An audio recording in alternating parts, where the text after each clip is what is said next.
오늘 여러분이 읽었던 이 요엘서는 소선지서에 해당하는 그런 말씀입니다. 그러면 소선지서가 뭐냐? 예언서에는 대선지서가 있고 소선지서가 있어요. 그러면 어떤 것을 대선지서라고 하고 어떤 것을 소선지서라고 하느냐? 지금 요엘서는 대선지서라고 그랬어요.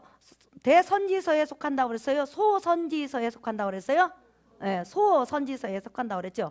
그러면 대선지서는 어떤 것이고 그 다음에 소선지서는 어떤 것인지 이제 우리가 교회를 오래 다녔으니까 알아야 되겠죠. 그죠? 지금 여러분이 신앙생활 10년, 20년, 30년, 40년 했어도 이렇게 소선지서를 직접 강의한 것은 드물 거예요. 강의를 듣는 것은. 네, 그래서 여러분 잘 들으시면 굉장히 여러분에게 도움이 될 겁니다. 자, 잠깐만 보여주세요. 대선지서. 대선지서라는 것은 뭐냐면 책 내용의 분량이 많다 이런 뜻이에요. 책 내용의 분량이 많다. 분량이 많은 것을 대선지서라고 그러고 분량이 적은 것을 소선지서라고 그래요. 그 대선지서는 한번 해볼까요? 이사야, 그 다음에 예레미야, 그 다음에 에스겔, 다니엘.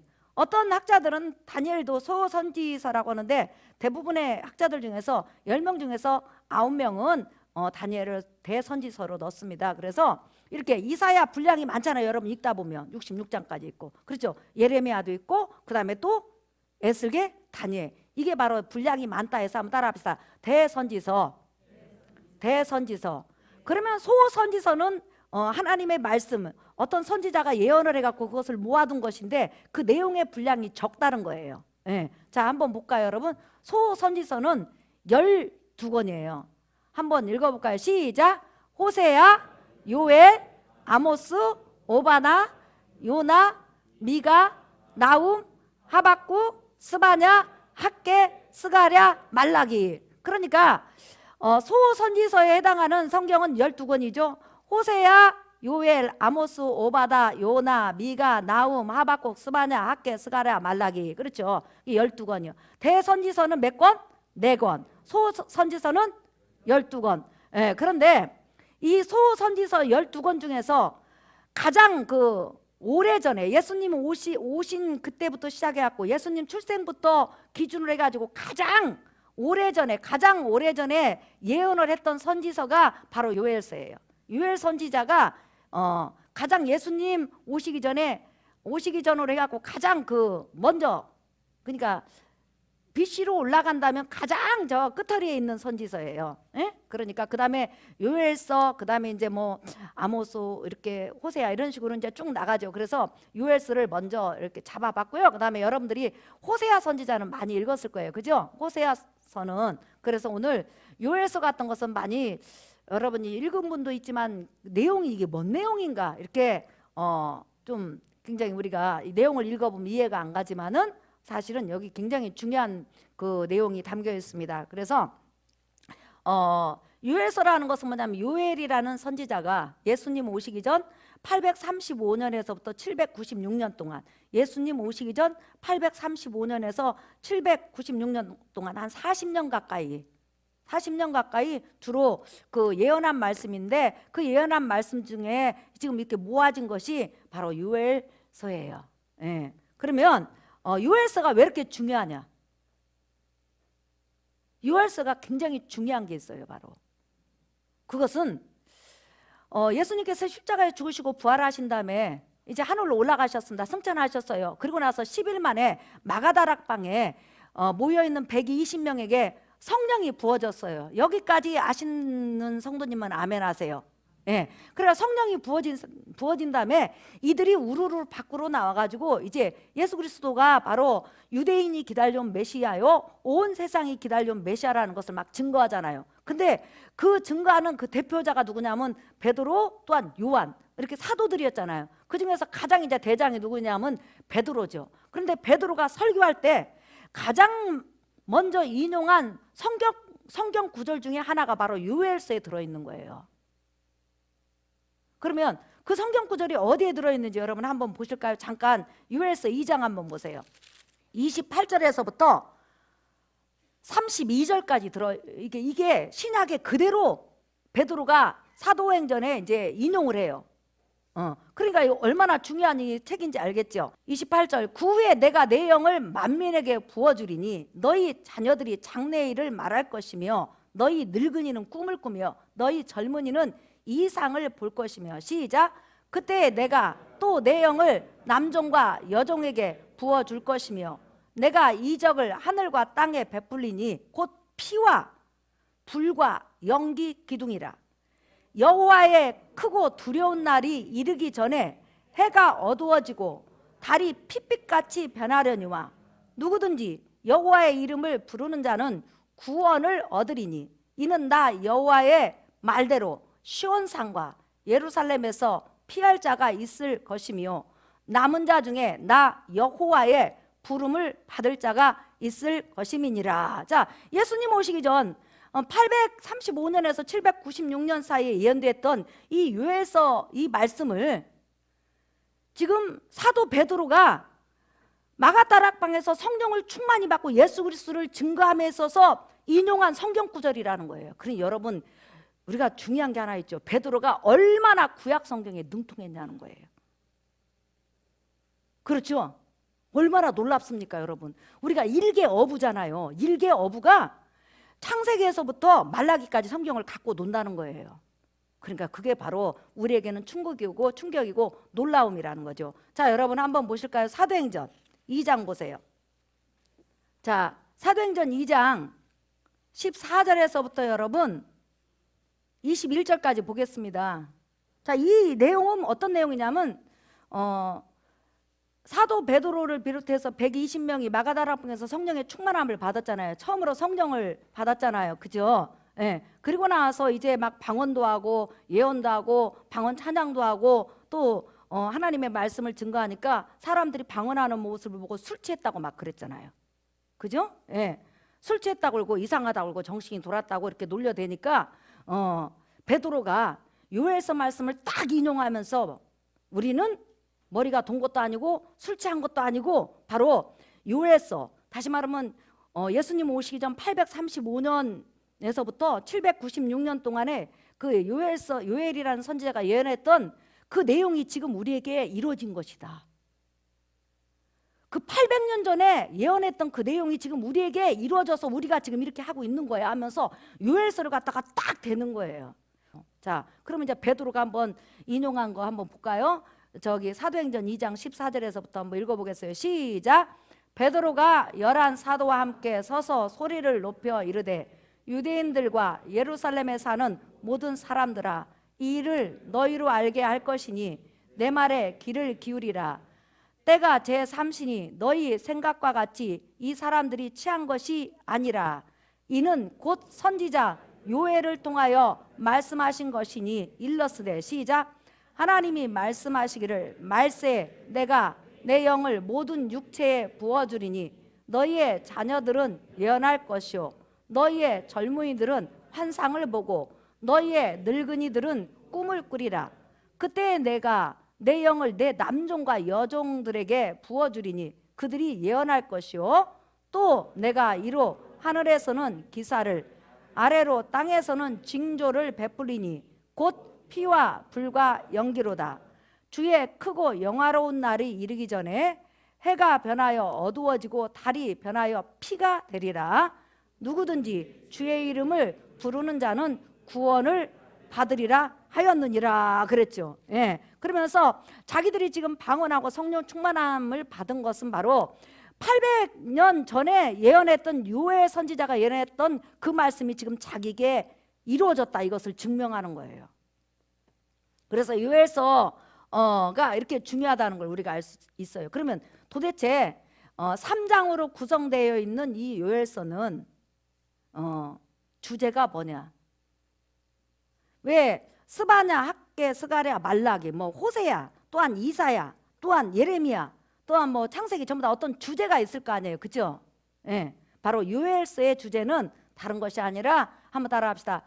여호와의 날, 시작. 크고 두려운 여호와의 날. 예, 여호와의 날이라는 것이 바로 요엘서 주제예요. 그러니까 쉽게 말하면 너희는 여호와의 날이 다가오고 있다. 그러니까 여호와의 날을 맞이할 준비를 하라. 근데 그 여호와 날이 너무 크고 두려운 여호와의 날이라는 거예요. 예. 그래서 요엘서에는 크고 두려운 여호와의 날이라는 이 단어가 몇 번이나 나오냐면 여러분 3장 안에 5번이나 나와요. 몇 번 나와요? 5번. 예. 자, 그래서 한번 찾아보겠어요. 요엘서 이제 한번 가겠어요. 자, 요엘서 주제가 뭐라고 그랬죠? 여호와의 날. 크고 두려운 여호와의 날. 외우기 힘들면 따라합시다. 여호와의 날 또는 주의 날. 예. 자, 요엘서 1장 15절 한번 보세요. 자, 읽어볼까요? 시작. 슬프다 그날이여 여호와의 날이 가까웠나니 곧 멸망같이 전능자에게로부터 이르리로다 그랬죠. 자, 그 다음에 2장 1절. 예. 2장 1절 한번 보겠습니다.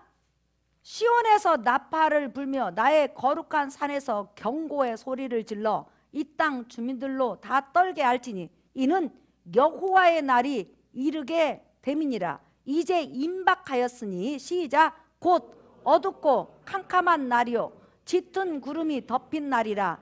새벽빛이 산 꼭대기에 덮인 것과 같으니 이는 많고 강한 백성이 이르렀음이라. 이와 같은 것이 옛날에도 없었고 이후에도 대대에 없으리로다. 그 다음에 시작. 불이 그들의 앞을 사르며 불꽃이 그들의 뒤를 태우니 그들의 예전 땅은 에덴 동산 같았으나 그들의 나중의 땅은 황폐한 들 같으니 그것을 피한 자가 없도다 그랬죠. 지금 우리가 여호와의 날이란 그 구절을 지금 5개 중에서 2개만 찾았어요. 그죠? 그런데 이 두 구절을 읽으면서 나와 여러분이 느끼는 것은 뭐냐면 굉장히 무섭고 두렵다. 두렵고 무섭다. 그리고 우리가 아까 요엘서 2장 28절에 뭐라고 했어요? 불과 연기와 뭐라고 했어요? 2장 30절을 한번 보세요. 내나 같은 말들이에요. 읽어볼까요? 시작. 내가 이적을 하늘과 땅에 베풀리니 곧 피와 피는 죽음이죠. 불과 그 다음에 연기. 불은 심판이죠. 연기는 그것도 심판이죠. 자, 여러분 소돔과 고모라가 하나님 앞에 유황불로 심판을 받았잖아요. 하루아침에. 그랬을 때 그 아브라함이 저 멀리 헤브론 쪽에서 바라보니까 연기 기둥 같은 그런 이렇게 연기 기둥이 탄 기둥이 쫙 올라오는 것을 봤다고 그랬죠. 옹기점처럼 그 연기 기둥. 그러니까 피도 죽음을 상징하고 불도 심판을 상징하고 연기 기둥도 심판의 상징이에요. 자, 그 다음에 그 31절 읽어보세요. 자, 읽어볼까요? 시작. 여호와의 크고 두려운 날이 이르기 전에 해가 어두워지고 달이 핏빛같이 변하려니와 그랬죠. 예. 그러니까 요엘서의 주제는 바로 여호와의 날이다. 그러면 여호와의 날은 무슨 날이냐? 바로 심판의 날이라는 거예요. 그러니까 아까 중요한 것은 베드로가 여러분 지금 우리가 방언을 하고 예언을 하고 성령 충만함을 받고 예수 그리스도에 대해서 지금 십자가 죽음에 대해서 또한 십자가 죽음을 통해서 부활하신 예수 그리스도를 증거하는데 이 성령 충만한 증거입니다. 이 성령의 증거는 이렇게 내가 성령의 충만함을 받은 것은 이미 800년 전에 요엘 선지자를 통해서 요엘서 2장 28절에서부터 32절에 기록되어 있지 않습니까? 이 성경 구절까지 전부 다 베드로가 설명을 하는 거예요. 그러면서 뭐라고 하냐면 똑같이 설명을 하는 거예요. 여러분 여호와의 크고 두려운 날이 임하기 전에 요엘 선지자는 분명히 예언을 했습니다. 여호와의 크고 두려운 날이 임하기 전에 큰 징조가 하나 보이는데 만민 가운데 바로 성령이 부어진다는 것입니다. 만민 가운데 성령이 부어지면 그 다음에 다음 순서가 뭐냐면 여호와의 크고 두려운 날이 온다고 했습니다. 그때는 불하고 피하고 연기 기둥밖에 없습니다. 다시 말하면 하나님의 무자비한 심판밖에 없기 때문에 그 심판을 피할 자가 없습니다. 그러면서 지금 베드로가 설명하기를 그러기 때문에 여호와의 크고 두려운 날이 오기 전에 여러분은 해야 될 일이 있습니다. 바로 성령의 충만함을 받아야 됩니다. 그러니까 하나님의 심판이 오기 전에 먼저 이 말세 때 나타나는 징조가 뭐냐면 바로 성령의 부으심이에요. 그것을 요엘 선지자를 통해서 이미 예수님 오시기 전 800년 전에 예언을 했다는 거예요. 그런데 그 예언 내용을 그대로 베드로가 지금 여러분 인용한다는 거예요. 그래서 우리가 놀랍다는 거죠. 그래서 여호와의 날이라는 것은 뭐냐? 한번 따라 합시다. 무자비한 하나님의 심판. 시작. 무자비한 하나님의 심판. 그런데 여호와의 날, 다시 말하면 무자비한 하나님의 심판에는 두 종류가 있어요. 하나는 선민인 유다 민족에게 시대시대 내리는 그런 여호와의 심판이 있는가 하면은 만민에게, 천하 만민에게 내리는 여호와의 심판이 있어요. 그래서 요엘서에는 두 가지 종류를 다루고 있어요. 하나는 그 당시 유대 민족에게 여호와의 심판날이 곧 다가온다, 그것을 예언함과 동시에 요엘서 그 2장에는 2장 28절에서부터 여러분 우리가 32절까지 읽었죠. 그죠? 이것을 지금 베드로가 800년이 지난 다음에 예수님 십자가에 죽으시고 부활 승천하신 다음에 성령이 내려온 다음에 그때 뭐라 하냐면 여러분 조금 있으면 여호와의 크고 두려운 날이 옵니다. 그러기 전에 지금 그 여호와의 날이 다가온다는 그 이 세상에서 아무도 변명할 수 없고 부인할 수 없는 그런 표적 중에 표적이 뭐냐? 바로 성령이 바로 우리에게 임한 것이고 만민에게 내린 것입니다. 그러면 여러분 오순절 성령이 내린 지 지금 몇 년 됐어요, 여러분? 오순절 날 120명 사람에게 성령이 내려오셔가지고 지금 계속 성령이 우리에게 임하시고 또 성령 받는 사람이 있는데 지금 그 기간이 몇 년이나 돼요, 여러분? 2000년이나 됐죠. 그러면 이제 여호와의 크고 두려운 만민에게 임하는 여호와의 크고 두려운 날이 지금 우리 눈앞에 있을까요, 없을까요? 있죠. 지금 나와 여러분은 여호와의 크고 두려운 날을 지금 눈앞에 두고 있어요. 베드로가 곧 올 겁니다가 2000년 지났거든요. 근데 이제는 더 이상 지체될 수 없을 만큼 빨리 다가온다는 거예요. 그렇기 때문에 여러분이 요엘서를 잘 듣고 여호와의 날을 잘 준비하시기를 예수의 이름으로 축복합니다. 그래서 요엘서에서는 여호와의 날이 어떤 식으로 임할 것인지 그것도 다 나와 있어요. 그런데 그 요엘서 그 말씀하고 계시록 6장에서부터 18장 그 하나님이 무자비하게 세상 만민에게 이 세상에 부으시는 하나님의 저주, 피와 불과 기둥, 이것들이 바로 계시록 6장에서부터 19장에 그대로 이루어진다는 거예요. 그러니까 성경이라는 것은 내가 예를 들어서 요엘서를 읽었어. 여기서 의뢰를 받았어. 그러나 이것만 가지고는 해석이 안 돼요. 반드시 신약과 구약이 짝이 있고 그 다음에 다른 성경에서 이 성경을 해석을 해줘야 된단 말이에요. 여러분 이해가 가시죠? 그러니까 베드로가 이 요엘서를 인용해가지고 성령 강림에 대해서 설교하기 전까지 사람들이 요엘서를 읽었을 때는 이게 무슨 말이야? 여호와의 날이 심판의 날이라는 것은 알겠는데 도대체 여호와의 심판이 지나갔다는 거야, 다가온다는 거야, 이걸 잘 사람들이 구분을 못했어요. 그런데 베드로 설교를 딱 듣고 아, 지나간 거 아니네, 이걸 깨달은 거란 말이에요. 근데 여호와의 날, 다시 말하면 여호와의 심판은 두 종류가 있죠. 하나는 따라합시다. 선민에게 부으시는 하나님의 저주. 시작. 그 다음에 마지막 날 이 세상에 부으시는 하나님의 저주. 시작.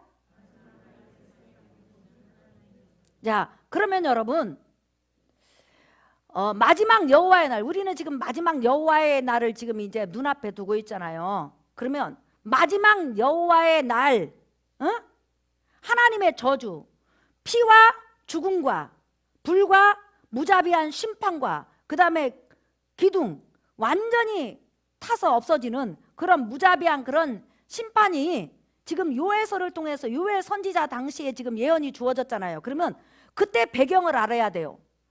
왜 배경을 알아야 되냐면 그 시대가 어떤 시대였기 때문에 그렇게 여호와의 날에 대해서 이 요엘이 40년 가까이를 예언을 했냐는 거예요.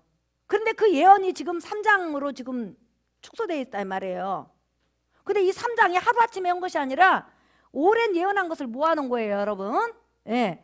이사야 선지자가 예언한 것도 66장까지 있지만은 그것도 이사야 선지자가 여러분 예언을 몇 년이나 했어요? 이사야 선지자가 예언을 몇 년이나 했어요? 한 글쎄 50년, 60년 가까이 이렇게 했잖아요. 그러면 그 60년 예언을 50년 예언을 모아놓은 거예요.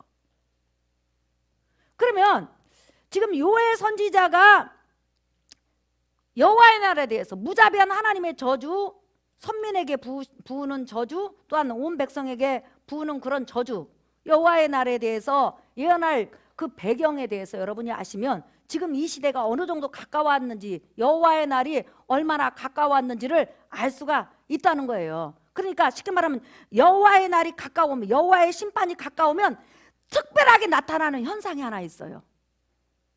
그러니까 여러분이 오늘 설교 듣고 그 현상이 무엇인가를 한번 잘 보고 정신을 차려야 되겠다. 여러분 100m 경주를 했는데 가다가 말아버리면 뭐야, 아무것도 아니지. 전에 우리 김기대 목사님 설교했지만 하나님 말씀에 대해서 다 알아. 등도 다 있어. 근데 하나님 말씀 등은 있는데 불이 꺼지면 뭐야, 아무것도 아니죠. 신앙생활 안 하면 아무것도 아니잖아요. 예. 자, 그러면 요엘 선지자가 예언했던 그 당시가 언제냐면 바로 유다 왕 제8대 왕 요아스 왕 때예요. 잠깐만 요아스 좀 보여줄 수 있나요? 여러분 저거 보이죠? 8대 요아스. 예. 그러면 자 이제 여러분 한번 보겠어요. 요엘 선지자가 요아스 왕 때 선지자 노릇을 했어요. 그래가지고 이 요엘서를 지금 예언을 한 거예요. 그러면 자 4대 한번 보여주세요. 4대가 여호사밧 임금인데 여러분 굉장히 선한 왕이었어요. 그런데 그때 가장 여호사밧 임금이 다스릴 때 성행했던 것이 뭐냐면 성전 예배였어요. 하나님의 백성들이 성전에 모여서 예배하는 것을 즐겨했다는 거예요. 근데 자 5대 보세요. 5대 여호람이죠. 여호사밧의 아들. 8년 동안 여호람이 우상 숭배를 했고 성전 예배를 외면해버렸어요. 그래서 이스라엘 백성들이 성전에 가서, 유다 백성들이 성전에 가서 예배하는 걸 싫어했어요. 그래서 성전 예배를 등한시하고 등한시하다가 보니까 어떻게 됐냐면 성전 예배가 거의 죽어버렸어. 그리고 다 우상 숭배로 나중에 흘러버렸어요. 그 다음에 자 6대 보세요. 여러분 잘 보세요. 오늘 특징이 하나 있어요. 6대 아하시아 1년 했어요. 하나님 앞에 저주를 받아서 죽었는데 우상 숭배자예요. 그런데 성전 예배를 이 왕도 외면을 했고 백성들도 아예 성전을 찾지를 않았어. 지금 뭐에 지금 단어가 계속 나오죠? 성전 예배. 그 다음에 7대 아달라. 이게 바로 아하방의 딸이죠. 여호사밧의 며느리예요. 이 며느리가 6년 동안 왕 노릇을 했는데 완전 우상 숭배하고 하나님 성전 예배를 중단시켜 버렸어. 성전문을 때려 잠궈 버렸어. 하나님 성전은 있는데 성전 문 자체를 그냥 아주 그냥 걸어 잠궈 버렸다니까요. 그러니까 예배를 사랑했던 사람이 성전에 못 모이는 거예요. 예배를 드리고 싶어도 소수의 사람이 있을 거 아니에요. 100명 중에서 여러분처럼 지금 코로나 우리가 6개월 넘어갔어요. 우리 이 성전에서 예배 한 번도 안 쉬었어요. 그 어려운 가운데서 여러분 예배 나오려고 얼마나 몸부림쳤어요. 우리 예배 드리게 하신 하나님께 여러분 한번 영광 돌리십시다. 하나님의 은혜인 줄 믿습니다. 그런데 그렇게 소수의 사람이 성전에 가서 안식일날 또한 그 아침 저녁으로 또한 절기 때 예배를 드리기를 원했고 그랬는데 아예 이 왕이 6년 동안 성전 자체를 그냥 폐쇄시켜갖고 성전 예배가 없어져 버렸어. 그래서 성전 예배가 없어지면서 성전 예배를 사모하는 사람 있잖아요, 여러분처럼. 그러니까 가슴을 치고 6년 동안 피눈물을 흘리면서 성전을 바라보고 울었어요. 이때 가장 하나님께서 유다 백성에게 저주를 많이 내리신 때고 복이 없어진 때예요. 하나님의 복이 없어지고 평강이 없어진 때예요. 그 다음에 이제 8대 보여주세요. 8대가 바로 여러분 요아스 왕이에요. 요아스가 왕이 딱 되면서 7살 때 왕이 됐는데 그의 고모부가 대제사장이에요. 그 고모부가 칼을 빼들고 가갖고 아달라 여왕을 죽여버려요. 제사장들하고 힘을 모아가지고. 그리고 나서 자기 이제 그 다윗의 후손인 요아스라는 그 어린 아이 7살 먹은 애를 왕으로 딱 세워요.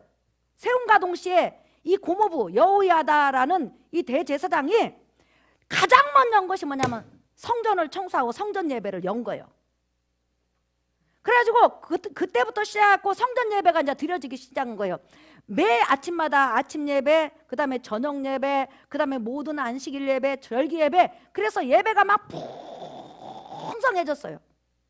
여호사밧 임금 때처럼. 그러자 하나님께서 그 이상하게 그토록 저주하고 그토록 하나님의 백성의 기도를 외면했는데 갑자기 성전 예배가 살아나니까 그때부터 하나님의 기쁨과 하나님의 은혜와 하나님의 축복이 임한 거예요. 근데 이게 웬일입니까? 여호야다 대제사장이 여러분 늙어갖고 죽어버렸어요. 죽어버리니까 갑자기 유다의 수많은 지도자들이 왕이시오, 여호와 하나님만 섬기면 이 시대를 따라갈 수 없습니다. 많은 신들을 섬기십시다. 이렇게 해갖고 자꾸만 꼬신 거예요. 그러니까 갑자기 여러분 지금 요아스 보세요.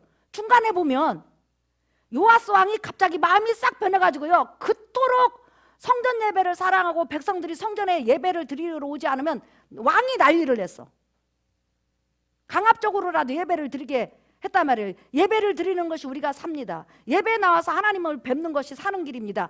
응답받는 길입니다. 축복받는 길입니다. 이것이 쌓이면 하나님 앞에 복이 되고 이것이 응답의 길입니다. 이렇게 해갖고 왕과 대제사장 여호야다와 선지자들이 막 했단 말이에요. 그런데 대제사장 여호야다가 딱 죽어보니까 갑자기 요아스 왕이 게임에 딱 빠졌네. 게임에 빠진과 동시에 이제부터 왕이 이제 성전 예배를 안 나가는 거예요. 이제 10번 나가던 거 9번, 8번, 7번, 6번, 5번, 4번이 갖고 이제 거의 안 나가. 그 성경에 보면, 역대하에 보면 하나님의 성전을 외면하더라 이렇게 나와 있어요. 요아스가. 그러니까 성전 예배를 외면하고, 그러니까 성전에 가서 예배 드리는 걸 싫어했단 말이에요. 지금 어느 시대하고 비슷한 것 같아요, 여러분? 하나님 앞에 성전에 가서 예배 드리기를 원해서 여러분들 울고불고 막 기도했잖아요. 그 반면에 성전 예배가 없어지니까 편해가지고 좋아하는 사람이 한두 명이 아니었잖아요. 그죠? 지금 그 시대하고 이 시대하고 좀 비슷한가요, 여러분? 그러니까 성전 예배가 없어지니까 땅을 치면서 6년간 울었던 사람이 있었어요. 그 반면에 성전 예배가 없어지니까 너무 편하다고 룰랄랄하고 좋아하던 이 유다 백성에게는 나중에 여러분 어떻게 돼요? 1년, 2년, 3년 지나면서 완전히 하나님의 저주가 그 백성을 떠나지 않았다는 거예요. 여러분 성전 예배를 사랑하기를 예수 이름으로 축복합니다. 그래서 성전 예배를 왕이 딱 무시하면서 백성이 성전 예배를 떠나가기 시작한 거예요. 그때 하나님께서 요엘아 너는 가서 예언해라 해서 예언한 것이 바로 요엘서예요. 그러면 여기서 이제 여러분과 내가 종합할 게 하나 있어요. 여호와의 크고 두려운 날, 마지막 만민에게 쏟아붓는 피와 불과 연기 기둥의 그 무자비한 심판은 어떤 징조가 나타난다? 무슨 징조가 나타난다? 한번 따라 합시다. 성전 예배가 없어진다. 시작. 성전 예배가 없어진다. 시작. 그러니까 하나님의 백성이 성전을 멀리하는 거예요. 여러분이 예수 믿고 거듭나가지고 지금까지 예배 생활했던 것 한번 보세요. 이제 신앙생활 해갖고 갈수록 더 성전 예배를 사랑하는 우리 이렇게 성도들이 있는 거에 대해서 너무너무 감사해요. 근데 자, 우리 이제 몸이 너무 연세가 많으신다든지 몸이 아파가지고 예배를 나오고 싶어도 못 나오는 것은 어쩔 수 없어요. 근데 예배를 나올 수 있는 환경임에도 불구하고 예배를 안 나오는 성도들이 지금 이 시대에 얼마나 많은지 몰라요, 여러분. 아예 그냥 성전에 출입하지 않고 집에 그냥 방고 간 성도들도 얼마든지 있을 수 있다는 거예요. 근데 이것은 축복이 아니에요, 여러분. 이것은 바로 하나님의 징계의 시작인 거예요. 우리가 성전 예배를 드리다 보면 30분, 40분, 50분, 1시간 이렇게 드리다 보면 몸을 틀고 또 화장실도 급할 때도 있고 여러 가지 있을 수 있어요. 그러면 화장실 급하면 그 생리현상이니까 하나님도 이해하시니까 갈 수 있어요. 전에 우리 이렇게 예배를 드리다 보면 우리 장로님 허리가 아파가지고 그 예배를 드리기 위해서 예배 드리다가 일어나고 저 뒤에서 앉아가지고 뒤에 서서 왔다 갔다 예배를 드리고, 어떤 성도님 예배를 드리기 위해서 앉아있지를 못하니까 누워서 예배 드리는 성도도 있잖아요. 그건 괜찮아요. 어떤 형태로 예배를 드리든지 자기가 몸이 아프면 못 앉아 있으면 예배 누워서 드리는 거 하나님이 받으세요. 믿으시면 아멘 하십시다. 앉을 수 없으니까 누워서라도 예배를 드리겠다고 하나님 성전에 지금 찾아온 거 아니에요. 제가 어떤 우리 권사님한테 그랬어요. 권사님, 집에서 예배 드리니까 어때요? 그랬더니 목사님, 완전히 성령의 임재가 다릅니다. 왜 그럴까요, 여러분? 너희가 두세 사람이 내 이름으로 모인 곳에, 모이다 이 말이에요. 너희가 두세 사람이 모인 곳에. 그러니까 말세의 현상은 이제 가면 갈수록 성전 예배가 없어진다는 거예요. 지금 유럽뿐만 아니라 전 세계 그렇게 기독교가 성행했던 모든 나라가 타락의 징조가 뭐였냐면 성전 예배가 없어졌다는 거예요. 성전 예배가 없어지고 새벽 예배가 없어지고 수요 예배가 없어지고 금요차례가 없어지면서 완전히 하나님하고 이별하게 됐다는 거예요. 사랑하는 성도 여러분, 오늘은 여기까지 이제 하도록 하겠습니다. 그래서 요엘 선지자는 하나님의 음성을 듣고 지금 예언하는 거예요. 너희 백성들아, 여호와의 날이, 그 당시 유다 민족에게 임할 어마어마한 그런 여호와의 날이죠. 하나님의 심판이죠. 그때 성전 예배를 없애자고 하고 성전 예배를 방해하고 성전 예배를 예면하게 했던 유다 방백들이, 여러분이 역대하 들어가서 요아스 왕을 한번 보세요. 하나님께서 그 방백들을 한 사람도 안 남기고 다 죽이셨어요. 왜? 하나님의 예배를 손대서 그런 거예요. 우리가 개인적으로 예배를 뭐 바쁘면 빠질 수도 있고 저기 할 수도 있어요. 그러나 하나님 앞에 드려지는 이 예배를 인간은 손댈 수가 없어요. 오직 이 예배는 하나님만이 받으시는 거예요. 믿으시면 아멘 하시다. 사람이 받는 것이 아니고 바로 하나님이 받으신다는 거예요. 그렇기 때문에 여러분이 복 받는 비결, 은혜 받는 비결, 성령 충만을 유지하는 비결, 하나님의 성령이 임재하는 비결은 바로 성전 예배예요. 믿으시면 아멘 하십시다. 왜? 하나님의 백성이 마지막 여호와의 날이 임하기까지 예배를 드리다가 휴거되는 거예요. 예배 드리다가 휴거되는 거예요. 믿으시면 아멘 하십시다. 그러니까 여호와의 날은 여호와의 날 전에 바로 하나님의 백성은 그 여호와 날에 참여하지 않고 휴거되는 거예요. 그런데 성전 예배를 멀리하다가 나중에 뭐가 꺼져버려? 불이 꺼져버려. 불이 꺼지면 결론은 뭐냐면 여호와의 심판 속으로 들어가는 거예요. 하나님의 심판은 하루에 끝나지 않아요, 여러분. 만민에게 임하는 하나님의 심판은 자기가 죽고 싶고 자기가 자살을 해도 죽음이 피해요.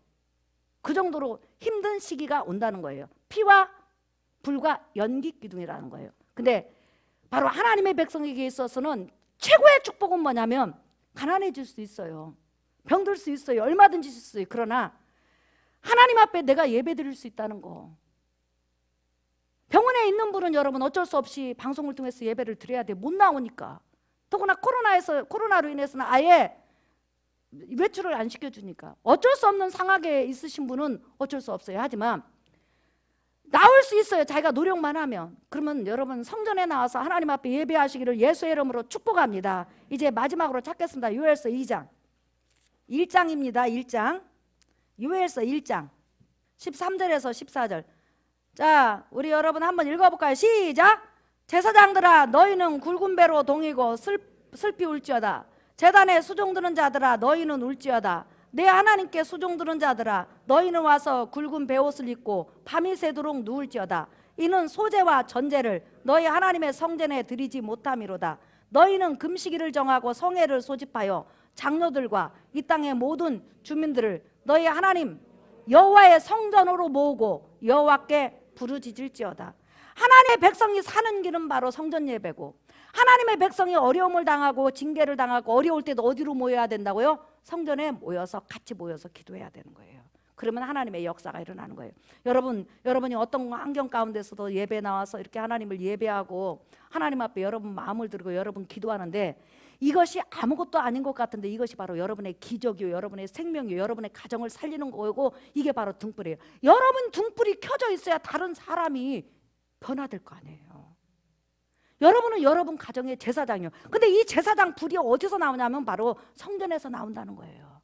그렇기 때문에 말세의 지금 징조, 여호와의 날이 성금정금 다가오는 것은 지금 성전 예배가 지금 없어지고 있다는 거예요. 많이 지금 여러분 새벽 예배 안 드리는 게 어마어마하게 많습니다. 수요예배도 지금 많이 없어졌어요. 우리는 주님 오실 때까지 하나님 앞에 예배 드리는 것을 게을리하지 않기를 예수의 이름으로 축복합니다. 자, 우리 이 시간 기도하십시다. 사랑하는 성도 여러분, 우리가 이 세상 살아가면서 참으로 힘들고 어렵고 고단한 삶이 많이 있습니다. 하지만 우리가 힘써야 될 것이 하나 있어요. 바로 성전 예배입니다. 하나님 앞에 하나님의 백성들이 나와서 예배 드리는 거예요. 하나님을 찾는 거예요. 집중하는 거예요. 너희 두세 사람이 모인 곳이라고 했어요. 모인 곳. 내 전에서 오늘 이 시간 여러분의 삶의 문제, 또한 아직까지 구원받지 못한 자들, 여호와의 날에 심판 속에 들어가지 않고 여호와의 날 전에 휴거되는 우리 가문 되게 하소서. 우리 이 시간 주여 두 번만 부른다며 기도하겠습니다. 주여, 주여, 살아계신 아버지.